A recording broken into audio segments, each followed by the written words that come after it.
Dünyayı değiştirmek. Dünya zaten değişen bir şey. Karışsanız da karışmasanız da değişiyor. Tabii bu değişimlerde etkenler var. Bazen insanlar, bazen topluluklar, ideolojiler. Bu dünyayı değiştirmek meselesini mimari üzerinden anlatmak istiyorum. Ha mimariymiş o zaman biz takip etmeyelim demenize gerek yok. Çünkü mimariyle ilişkisi olmayan hiçbir insan yok. Doğrudan 22 sektörle ilişkiliymiş mimari. Ya sektörden bahsetmiyorum Ahmet. Şimdi ben burada meselenin derin boyutundayım yani. Sektör işin parasal yanı. Churchill ne demiş? Önce siz binalarınızı şekillendirirsiniz, sonra onlar sizi şekillendirir. Napolyon ne demiş? Ne demiş? Para, para, para. Doğru bak, o da mantıklı bir şey.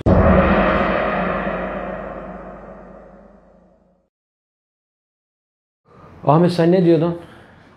Mimarların harbiden etkisi var mı ya? Nasıl bir etki? Takmıyorlar bizi abi. Doğru söylüyorsun. Mimarın bir etkisi var mı?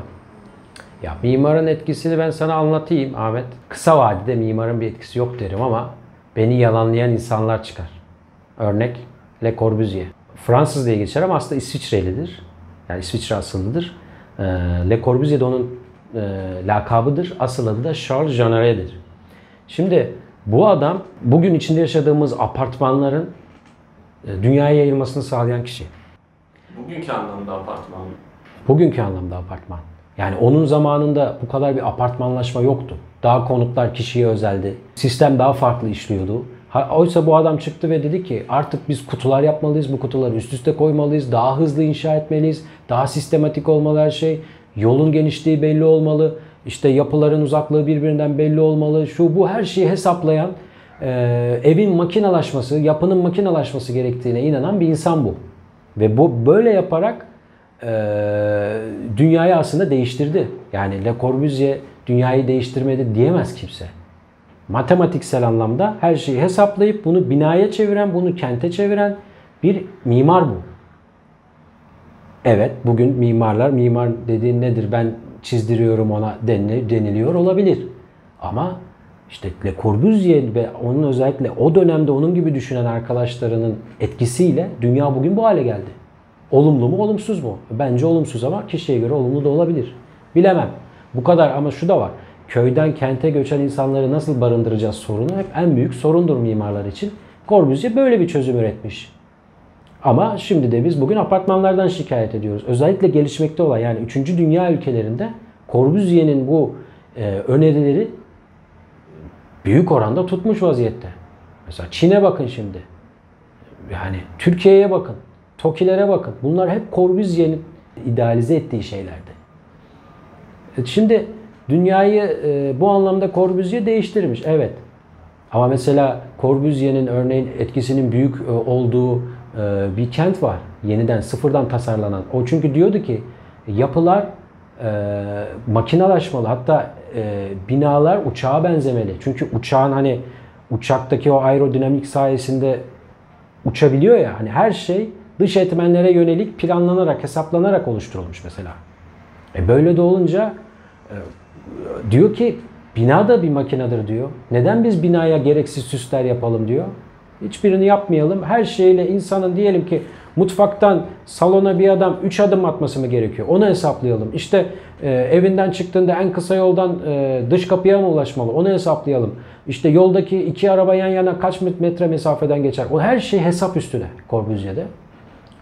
Aynen uçaktaki gibi. Gidiyorlar bu Brezilya'nın yeni bir kurulan başkentini de Corbusier'in en büyük destekçilerinden olan Lúcio Costa ve Oscar Niemeyer'in planladığı, tamamen Corbusier'in idealize ettiği planlama şekliyle planladığı başkenti Brezil, o modernist mimarinin bütün problemlerini de aslında ne kadar problemli de bir şey olduğunu yansıtır. Yani o şehir yansıtır. Kısa vadede yansıttı mı peki? Yani kendileri yaptıkları şehrin, düzenledikleri şehrin sonucunu gördüler mi? Yani bu şehir bir uçak gibi planlandı. Her şey hesaplandı. Ama sonra ne oldu? İnsanlara çok soğuk geldi. Bazen yollar çok geniş olduğu için insanlar orada toplanmak istemediler.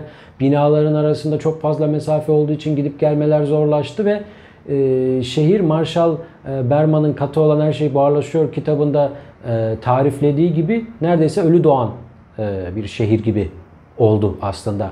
Yine Fransa yine Amerika Birleşik Devletleri gibi ülkelerde yapılan bu tarz konutlardan bazılarının devlet eliyle yıkıldığı görüldü. Çünkü burada çok fazla sosyal problem olmaya başladı. Özellikle evsiz olan insanlar için yapılan bu tarz evler sorun oluşturmaya başladı. Hoş biz Türkiye'de zenginler için bile Corbusier'in bugün sosyal konut olarak kullanılan, sosyal konut olarak kullanılması amacıyla yapılmış olan bu yapıları Türkiye'de zenginler için bile yapıyoruz ama daha gelişmiş Batı devletlerinde bunlar sosyal konutlar olarak insanların önüne serildi ve insanlar burada yaşarken aslında büyük problemler içerisinde kaldılar ve bunun mesela sinemada örnekleri var. Örneğin Fransa'da özellikle, çünkü Fransa'da bu sorun çok büyük. Göçmenlerin yaşadığı bu sosyal konutlarda sorun çok büyük. Örneğin aklıma gelen Divine filmi, ondan sonra Welcome diye bir film vardı. Yine Sri Lanka'dan gelmiş bir ailenin yaşadığı sıkıntıları anlatan bir film. Özellikle bu filmlerde İngiltere'nin daha başarılı bir göçmen politikasını izlediğini düşünen Fransız senarist ve yönetmenler İngiltere'yi daha olumlu göstermişlerdir bu filmlerde. Örneğin Welcome filminde filmin sonunda bir kafeye giren Fransız kafedeki televizyonda İngiltere'nin futbol maçında Fransa'ya gol attığını görür.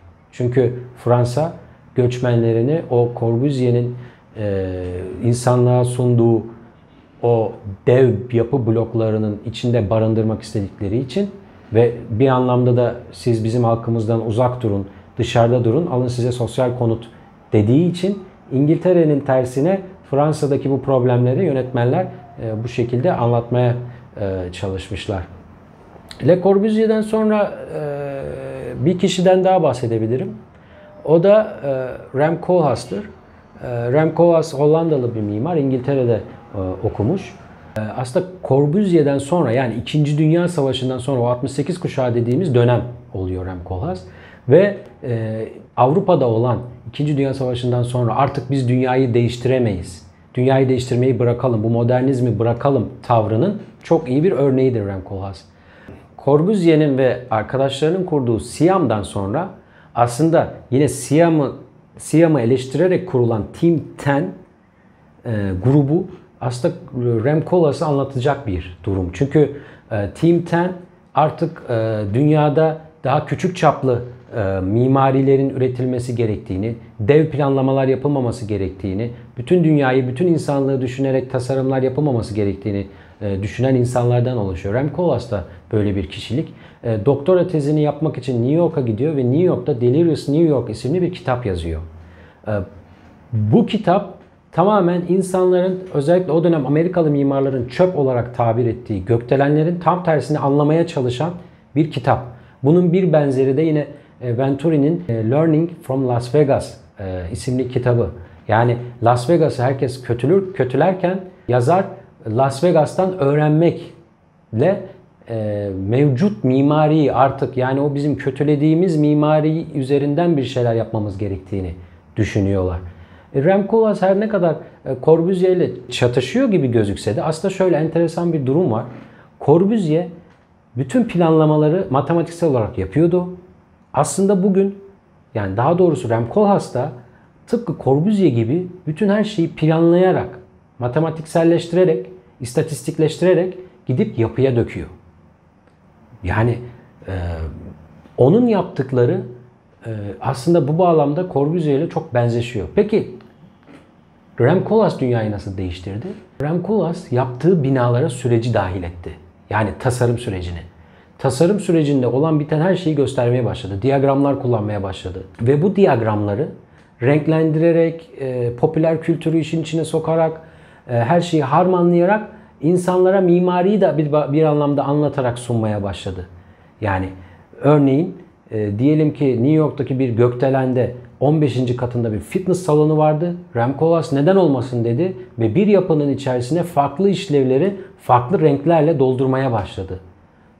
Yani mevcutta olanı kendi zihin süzgecinden geçirerek, düzenleyerek tekrar insanlığa sunduğu gibi bir durum oluştu. Bu başarı sayesinde işverenler ona büyük paralarla yapı yapma imkanı tanıdı. Kendisi işi biraz pazarlamaya döküyor sanki, değil mi? Biraz görsellik ön plana çıkıyor. O da var. Yani kesinlikle bu da var. Yani zaten Rem Koolhaas kapitalizmle savaşmayı reddeden bir insan. Yani adamın mevcut algısı şu. Düzende ne varsa biz onunla uğraşalım. Bunu reddetmeyelim. Yeni bir şey ortaya çıkartmayalım. Daha doğrusu mevcudun içerisinden yeniyi çıkartalım gibi bir düşüncesi var Rem Koolhaas'ın. Bir taraftan da aynen dediğin gibi işvereni de büyülemesi gerekiyor. Onun için mevcut istatistikleri dev konsollara, garip biçimli yapılara dönüştürmeye başlıyor. CCTV gibi. CCTV binası Aslında gibi. Aslında çok da gerekli olmayan şekilleri mantıklıymış gibi insanlara sunuyor. Ne oluyor böylelikle? İşveren diyor ki ben bu kadar para harcıyorum diyor. Ama bunun bir etkileyiciliği olması diyor lazım diyor. Rem Koolhaas da diyor ki bak ben çok mantıklı bir şey yapıyorum sana ama bunu aynı zamanda etkileyici şekilde yapıyorum. Yani bütün istenileni veriyor. Kapitalizmle savaşmıyor. Tam tersine sevişiyor aslında. Rem Koolhaas'ın bu garip şekilli binaları bir anda dünyayı sardı. Kimsenin istatistikler falan da umurunda değil. Herkes biçime odaklanarak birden Rem Koolhaas'ın o binalarını taklit etmeye başladılar. Ona benzeyen binlerce mimar çıktı. Dünyanın her yerinde okuyan mimarlık öğrencileri onun gibi olmak istiyor. Ama tabii Rem Koolhaas'ın o geri plandaki o background denen şey, o geri planındaki o teorisyenliğini gören yok. Aslında çok teorik yanı da var. Mesela OMA var, bir de AMO var. AMO da onun teorik yanını yansıtır o grup Rem Koolhaas'ın. Bu işler Rem Koolhaas'ın elinden çıkınca da tamamen görselliğe dönüştü ve Rem Koolhaas da dünyayı biçim anlamında etkiledi. Rem Koolhaas'tan sonra onun ofisinde yetişmiş bir başka isim Bjerke Ingels var. Big Group'un sahibi mimar. Bjerke Ingels de işi daha da abartarak daha popüler kültüre hitap eden. Örneğin mesela Rem Koolhaas'ın Delirious New York kitabında illüstrasyonlar vardır. Bu illüstrasyonlar renkli, insanı cezbeden resimler şeklinde konulmuştur. Örneğin aynı yatağa girmiş iki gökdelen vardır. Bu Le Corbusier'in o ciddi havasında tam tersine popüler kültüre yelken açan bir şey aslında. Tıpkı Le Corbusier ve zamanındaki arkadaşlarının o grand tuvalet, takım elbiseli ciddi olan havalarının yanında çok daha 68 kuşağı, çok daha rahat, tişörtle gezen insanlara dönüşüyor dünya o sırada. Daha iyi değil mi ya? Daha güzel duruyor yani. Ya meselenin güzelini bilmiyorum. Sonuçta dünya da değişiyor. Dünya değiştiği için Rem Koolhaas da kendini böyle uydurmuş mimarlığa. Yani mimarlığı artık Corbusier gibi yapmıyor da Rem Koolhaas gibi yapıyor. Ama kendi istediği gibi yapıyor. Ve başardığı için de dünya ona dönüşüyor. İkna ediyor ama. İkna etmiş. İkna etmiş. Yani şunu anlayalım. Rem Koolhaas başardığı için Rem Koolhaas'ın istediği gibi olmuş aslında. Elbette tek bir insandan bahsedemeyiz ama tıpkı Le Corbusier gibi o da yani bu işin meşhurlarından. Şimdi Bjerke Ingels ise olayı daha da pop kültüre çevirip artık Delirious New York'taki gibi illüstrasyonları da geçtim. Çizgi romanla binalarını sunmaya başlıyor. Rem Koolhaas yapıların tasarlanma sürecini mimariye dahil ettiği gibi, bunu anlattığı gibi, renklendirdiği gibi, diyagrama dönüştürdüğü gibi Bjerke Ingels ise bunu videolaştırıp anlatmaya başladı. Ve birden popüler anlamda da çok tanındı. Ve daha da garip şekilli binalar yapmaya başladı. Örneğin eğilip bükülen binalar yaptı. Ve bu binaları yine Rem Koolhaas gibi mantıklı bir çerçeveye sokmaya çalıştı. Örnek işte diyor ki mesela buradan rüzgar geliyor diyor. Bu rüzgar geldiği gibi şurada da manzara var diyor. İşte güneş böyle geliyor diyor. Bina böyle olmalı, şöyle olmalı, böyle şekillenmeli derken ortaya garip bir şekil çıkıyor. Ve diyor bak işte bak mantıklı bu şekil. Al ben size sunuyorum. Aynı zamanda vurucu. Sen bir müteahhit olarak bunu yaparsan ses getirirsin. Böyle yaparak Bjerke Ingels de yapılar üretti. Ve yine bizim mimarlarımız bütün biçimi alarak garip garip şekillerle doldurdu dünyayı. Örneğin İstanbul'da buna benzer birçok yapı vardır. Bjerke Ingels'ten önce bunu yapmaya kimse cesaret edemezdi. Bjerk Ingels yapınca birden İstanbul'da bile normalde hiç hayatında bunu düşünmemiş bir müteahhit bunu yapalım demeye başladı. Aslında ben Bjerk Ingels dönemlerinde yine İstanbul'da bunu öneren mimarlar biliyorum ama o dönem henüz bu hiç yapılmamış olduğu için insanlara hiç mantıklı gelmiyordu. Fakat bugün görüyorsunuz her yer böyle garip şekilde binalarla dolmuş durumda. Biz neden cesaret edememişiz peki? Onu yapan müteahhit cesaret etmiş. Bizde aynı fikir çıkmasına rağmen neden cesaret edilememiş? Şimdi ben buradaki cesareti çok açık bir elbise giymiş bir kadın cesareti olarak mı algılayayım Ahmet? Yoksa inandığı fikri arkasında duran mı? Çünkü iki taraftan yaklaşırsam farklı yaklaşırım. Yani ikinci tarafı alayım. İnandığı şeyi yapmak. Bunun için belli sıkıntıları göze alman gerekiyor. Aynı zamanda Bjerk Ingels gibi bu işin merkezinde olman gerekiyor biraz da. Adam Danimarkalı. Adam gitmiş Oman'ın ofisinde çalışmış. Ondan sonra yani adam Batı'nın merkezinde, bununla birlikte bunu sunmayı beceriyor. İngilizce sunuyor. Kabul edebilecek insan potansiyeli daha yüksek orada. Aynı zamanda dediğim gibi yeni bir şey bulmuş. Videoyu işin içine sokuyor. Videoyu kendi daha henüz ortada onun gibi sunum yapan yokken bütün sunum tekniklerini alıp işin içine dahil ediyor bu insan. Ve bir tanesini de tutturuyor. Tutturduktan sonra da herkes artık ondan o işi talep ediyor. Aslında başka bir program yapıp da biz orada daha Frank Gehry'i, Zaha Hadid'i filan işlediğimizde göreceğiz ki dünyadaki star mimar olayı, yani star architect denen yıldız mimar olayının nasıl işlediğini de bir anlamak gerekiyor. Ama şimdilik biz burada kalalım. Yani Bjerk Ingels'in böyle bir bina inşa etmesinin dünyayı nasıl değiştirdiğini görüyoruz. Yani bu bahsettiğim olay 10 yıl içerisinde olmuş bir olay. Yani zaman ilerledikçe, yani 2019 yılına geldik. Le Corbusier bunu 50 yılda yaptıysa Bjerk Ingels 10 yılda yaptı. Bunu da görmek lazım. Yani dünyanın değişim hızı daha da hızlanıyor. Aslında Ahmet, az önce sen şeyi sormuştun. Biz niye yapamıyoruz? Şimdi az önce şeyden bahsetmiştim. İkinci Dünya Savaşı'ndan sonra ne dedik? Artık büyük tasarımlar yapmayalım, modernist projeler sunmayalım, insanlığı tehdit eden veya insanlığı kökten değiştirecek şeylere gitmeyelim, küçük tasarımlar yapalım, değil mi? Aslında adamların dünyayı değiştirmek gibi bir hedefi yoktu. Özellikle Rem Koolhaas'ın ve Bjerk Ingels'in. Belki Bjerk Ingels'in olabilir. O adamın kafasında 40 tilki geziyor. Corbusier'in vardı işte. Corbusier modernist. Adam zaten doğrudan dünyayı değiştirmek adına yola çıkmış. Hitler de modernist. Şimdi modernizme de ayrı bir girmek lazım. Modernizm nedir? Yani adam köküne kadar modernist ama Rem Koolhaas ne diyor? Biz modernist değiliz diyor. Ben de diyorum ki Rem Koolhaas, efendim sen de modernistsin de çaktırmıyorsun demek istiyorum aslında. Çünkü tamamen Corbusier'in şekillisini yapıyor adam. Ayrı konu. Neyse. Şimdi az önce demiştin ki hani bizden niye çıkmıyor? Ve ben de dedim ki bu adamların dünyayı değiştirmek gibi niyeti yok, değil mi? Şimdi bir benzerine girelim. Mimar olmayan bir mimardan bahsedeyim. Nail Çakırhan. Şimdi Nail Çakırhan'ı nasıl anlatsam, çok uzun da bir hayat hikayesi var aslında ama şöyle kısaca değineyim. Nail Çakırhan Türkiye'nin en iyi komünistlerinden biri. Gidiyor Rusya'da yaşıyor, orada komünizmin tepesindeki adamlarla görüşüyor, Rusya'da evleniyor, Türkiye'ye geliyor, hapis yatıyor, bilmem ne. Sonra Halet Çambel'le evleniyor. Halet Çambel de Türkiye'nin ilk kadın arkeoloğu olması lazım. Bir veya ikincidir ve muhtemelen ilk olması lazım. Nail Çakırhan'ın yolu Turgut Cansever'le kesişiyor. Yani Adana Karatepe'de Halet Çambel kazı yaparken oraya saçaklar yapılması gerekiyor. Turgut Cansever saçakları inşa etmek için proje hazırlıyor. Fakat burada bu saçakları inşa edecek müteahhit bulunamıyor.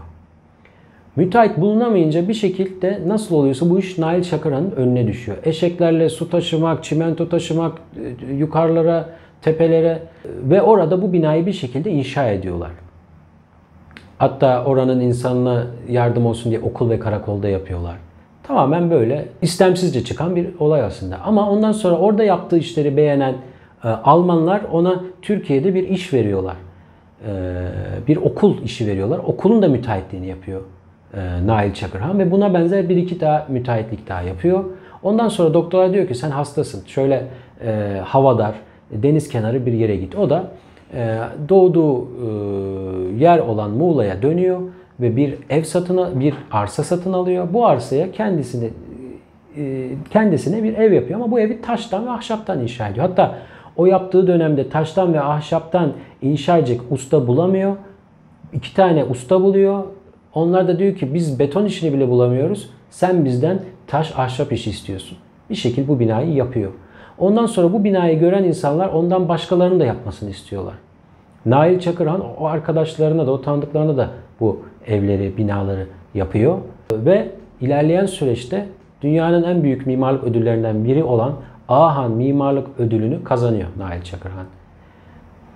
Nail Çakırhan'a ödül Topkapı Sarayı'nda veriliyor. Her ne kadar Türkiye'deki mimarlar itiraz etse de o mimar değil, yaptığı yapılar çok ufak, alt üstü köy evi yapıyor deseler de Nail Çakırhan bu ödülü alıyor ve bu otel yapıları yapıyor, ev yapıları yapıyor. Nail Çakırhan bunları gerçekleştiriyor. Bir gün ona hatta Ahan ödülünde birisi bu yaptıklarınız çok güzel. Güzel evler yapmışsınız. Hem Anadolu kültürünün devam ettirmek açısından hem daha huzurlu bir yaşam açısından. Ancak bu kadarla kalır diyor. Nail Çakırhan ise sonradan diyor ki işte o kadarla kalmadı diyor.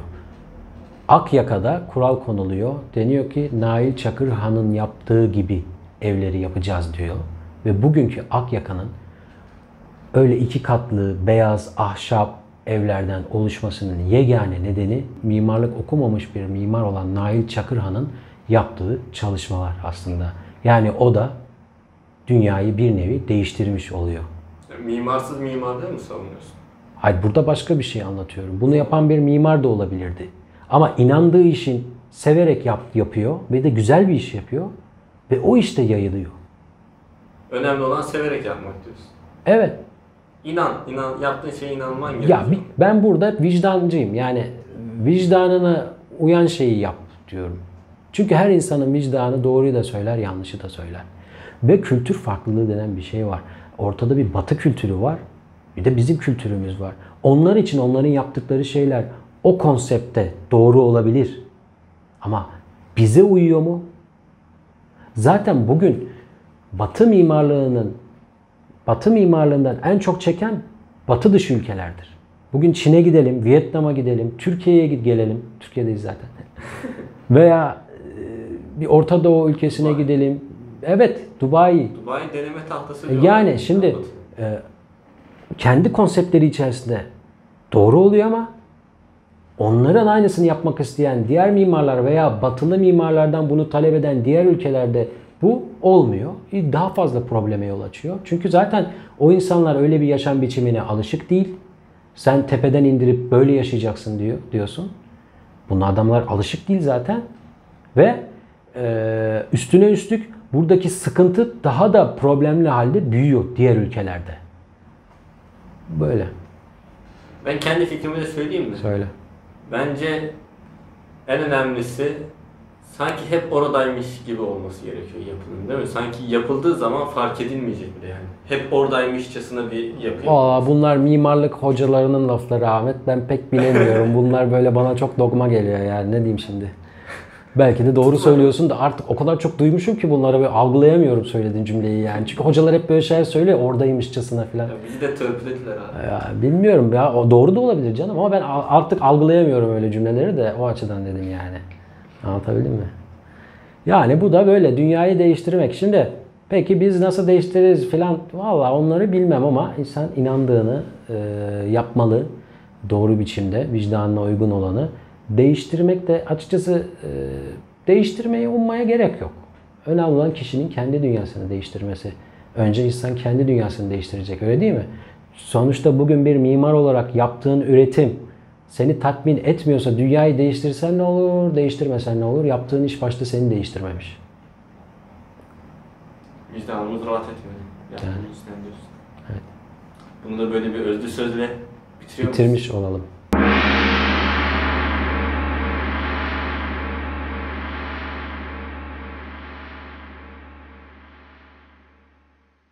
En baştan mı başlayalım? Ne yapalım? Yok ya. Ya güzel değildi, hiç hoşuma gitmedi. İzleriz. Olmazsa yayınlamayız. Ne olacak? Bir durdur da izleyelim.